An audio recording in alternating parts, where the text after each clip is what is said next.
So, good morning class. Now the next topic is nucleus.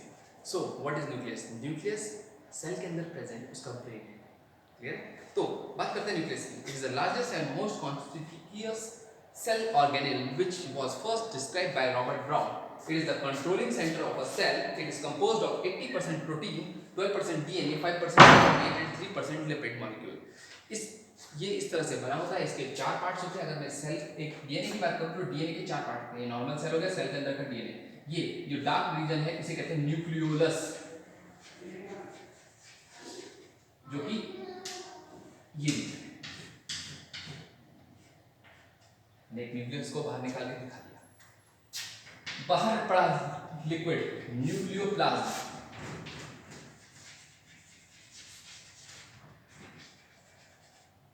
Third thing is ये pores जो कि कहलाते हैं न्यूक्लियर पोर.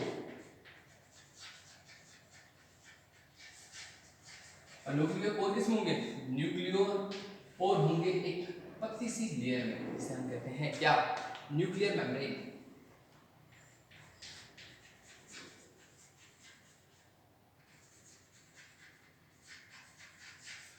और लास्ट इसके अंदर प्रेजेंट क्या?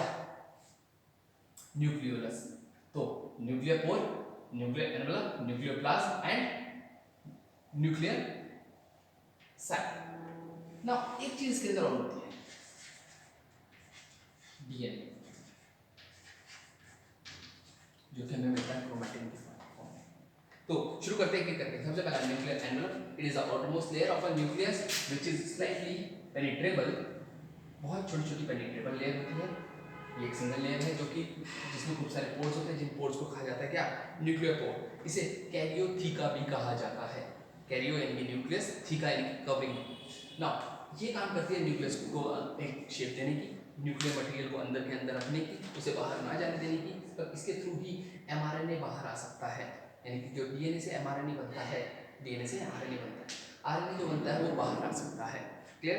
दूसरा न्यूक्लियर सेल. इसके अंदर प्रेजेंट फ्लूइड को कहते हैं न्यूक्लियोप्लाज्म या न्यूक्लियर सेल. अगर मैं बात करूं न्यूक्लियर सेल की, तो न्यूक्लियोप्लाज्म जैसे वो कैरियोथीका हो गई थी, तो ये क्या हो जाएगा? Karyoplasm.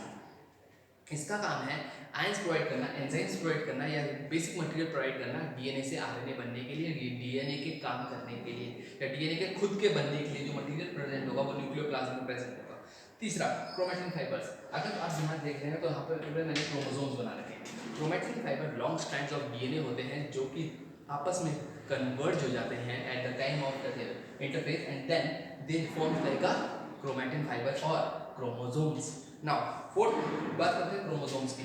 Chromosome basic hereditary material है. हमारे न्यूक्लियस से, हमारे हम पेरेंट्स से हमारे बच्चों में जाने वाला जो हेरिडिटरी मटेरियल होता है वो होता है क्रोमोसोम. यानी कि क्रोमोसोम ही हमसे हमारे बच्चों में ट्रैवल करेंगे.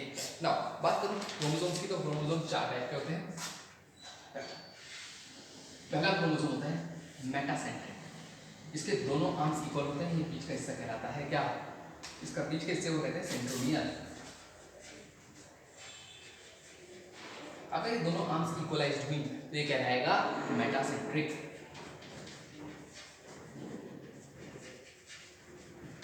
अगर इसकी एक आर्म छोटी हुई एज कंपेयर टू दूसरी आर्म तो ये कहलाएगा सब मेटासेंट्रिक.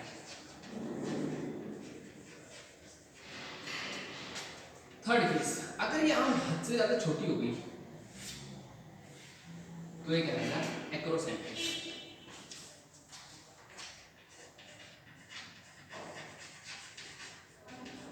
लास्ट पीरोसेंट्रिक, जब सिर्फ एक ही आर्म प्रेजेंट यानी कि दूसरी आर्म ऑलमोस्ट डैमेज. इन चार तरह के क्रोमोसोम्स का मिलना पॉसिबल होता है. टेरोसेंट्रिक, एक्रोसेंट्रिक, मेटासेंट्रिक और सब metacentric.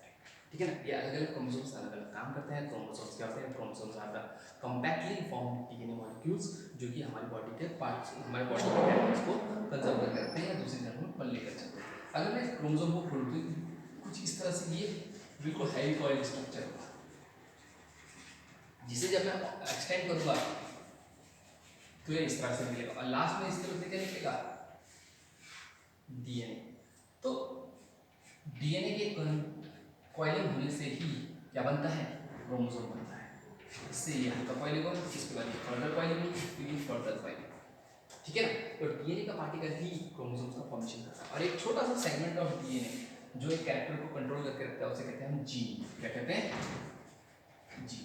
Gene is a segment of DNA that controls a particular character. Now जो क्रोमैटिन होता है, यानी कि जो क्रोमैटिन फाइबर्स होते हैं दो तरह के होते हैं, एक हेटेरोक्रोमैटिन और एक यूक्रोमैटिन। नाउ यूक्रोमैटिन कहेंगे अनकॉइल्ड डीएनए के पार्टिकल्स को, यानी कि बिल्कुल स्ट्रेट चेन्स होती है जो कि इसके अंदर प्रेजेंट होती है, लॉन्ग लॉन्ग चेन, ठीक है ना। जबकि कुछ चेन्स ऐसी होती है जो कि कॉइल्ड होती है। अगर चेन होगी कॉइल्ड तो वो कहलाएगी यूक्रोमैटिन, अगर चेन होगी अनकॉइल्ड, सॉरी चेन अगर हुई अनकॉइल्ड तो कहलाएगी यूक्रोमैटिन, अगर वो कॉइल्ड हुई तो कहलाएगी हेटेरोक्रोमैटिन। तो ये पार्ट कहलाता है हेटेरोक्रोमैटिन, जबकि ये पार्ट कहलाता है यूक्रोमैटिन। क्लियर है? नाउ बात करते हैं न्यूक्लियोलस की। न्यूक्लियोलस इसके बीच का सेंट्रल पार्ट है जिसमें बहुत ज़्यादा डेंसली डार्क स्टेनिंग है। इसमें आरएनए सिंथेसिस के लिए काम करते हैं और यहीं पर सेल डिवीजन के लिए भी वर्कआउट होता है। इसके बाद हम बात करते हैं डीएनए के स्ट्रक्चर की। तो डीएनए का स्ट्रक्चर मैंने कुछ ऐसा बनाया है जो कि आपको दिख रहा होगा। डीएनए के स्ट्रक्चर में बिल्कुल वैसा ही है। सबसे पहला हो गया न्यूक्लियर पोर, अगर आप देख सकते हैं तो क्रोमोसोम्स, न्यूक्लियोलस, प्राइमरी कंस्ट्रक्शन यानी कि जो कंस्ट्रक्शन कहलाती है जिसे हम सेंट्रोमियर कहते हैं। कई बार एक ही सेंट्रोमियर में एक से ज़्यादा कंस्ट्रक्शन प्रेजेंट होती है तो उसे सेकेंडरी कंस्ट्रक्शन भी कहा जाता है। न्यूक्लियस के चारों तरफ छोटे छोटे पार्टिकल्स प्रेजेंट होते हैं जो कि होते हैं राइबोसोम्स के। न्यूक्लियस के अंदर भी राइबोसोम्स होते हैं। तो राइबोसोम्स, इसके बाद हेटेरोक्रोमैटिन मैंने आपको बताया था वो डार्कली स्टेन्ड पार्टिकल, उसके अलावा हमारा यूक्रोमैटिन जो कि लाइट स्टेन्ड है। नाउ कैरियोलियम यानी कि अंदर का फ्लूइड, लेमिना इसके बाहर की एक पतली सी इसके साथ ही bonded layer, last is nuclear matrix जो कि बाहर की लेयर होती है जिसे हम क्या कहते हैं karyotheca. Is that clear? Nucleus के बारे में इतना ही। इसके बाद आता है इंक्लूजन बॉडीज। अगर मैं बात करूँ सेल की तो सेल में छोटी छोटी बॉडीज प्रेजेंट होती है जिन्हें कहते हैं हम इंक्लूजन बॉडीज।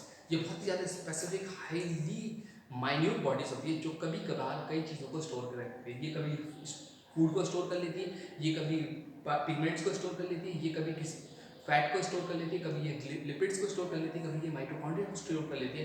ये किसी भी चीज़ को स्टोर करने के लिए छोटी छोटी बॉडीज जो कि हमारे सेल में मोस्टली प्लांट सेल में प्रेजेंट होती हैं, इन्हें कहा जाता है इंक्लूजन बॉडीज। इनका कोई स्पेसिफिक फंक्शन नहीं, ये जिस चीज़ को स्टोर करेंगी उसी का फंक्शन शो करना शुरू कर देगी। दैट मीन्स अगर ये स्टोर कोई फूड पार्टिकल स्टोर करती है तो ये स्टोरेज बॉडीज कहलाती है, अगर ये कोई पिगमेंट स्टोर करती है तो ये पिगमेंटेड बॉडीज कहलाती है। तो इंक्लूजन बॉडीज आर दो bodies present in the cell that serves as the क्या that serves as the backup storage material. ठीक है ना। तो किसी भी चीज़ को बैकअप स्टोरेज करने के लिए जैसे आपके घर में स्टोरेज एरिया होता है वैसे ही हमारे सेल के पास जो स्टोरेज एरिया होता है उसे कहते हैं inclusion bodies. Is that clear? Thank you. Chapter